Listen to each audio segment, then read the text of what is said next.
जय सतनाम साहिब।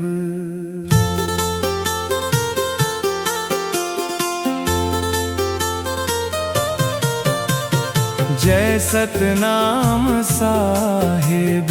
आरती उतारो बाबा तोर चरण पखारूं साहिब। सतपुरुष के रूप कहावे गिरौदपुरी के वासी। तोर दर्शन पर तरसत है बाबा घट घट के अभिलाषी। जय सतनाम साहिब। जय सतनाम साहिब। आरती उतारो बाबा तोर चरण पखारूं साहिब। सतपुरुष के रूप कहावे गिरौदपुरी के वासी। तोर दर्शन पर तरसत है बाबा घट घट के अभिलाषी।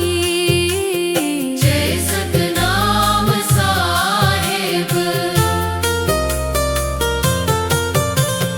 पान फूल और नारियल बाबा चरण में तोर चढ़ावन। मेवाओं मिष्ठान के थाली में श्रद्धा ले भोग लगावन।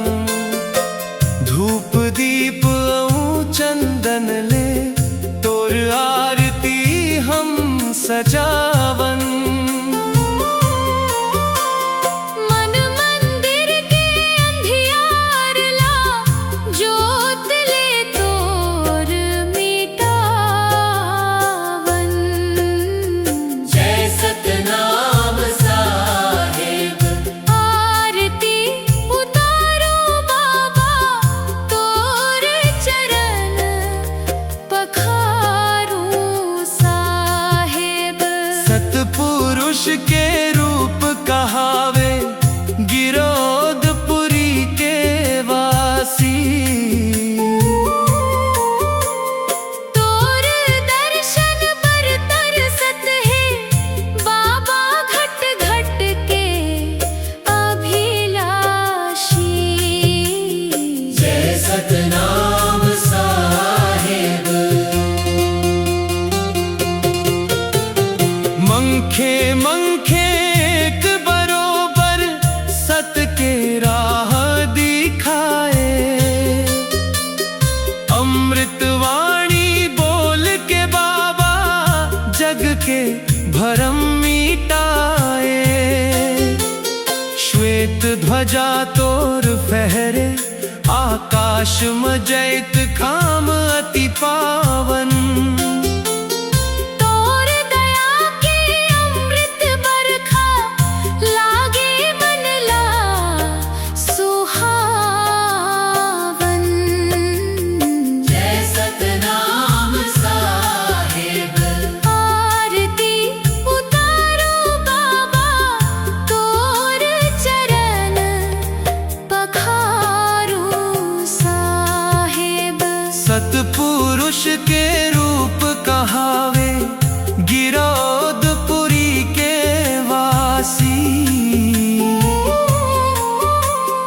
तोर दर्शन पर तरसत है बाबा घट घट के अभिलाषी। जय सतनाम साहिब। कृपा तोर सदा बना रहे हम लइका मन के ऊपर। दुख संकट ला दूर कर बे बाबा देबे आशीष भरपूर। दीन दुखी के पीरा हरी बस जगत आधार।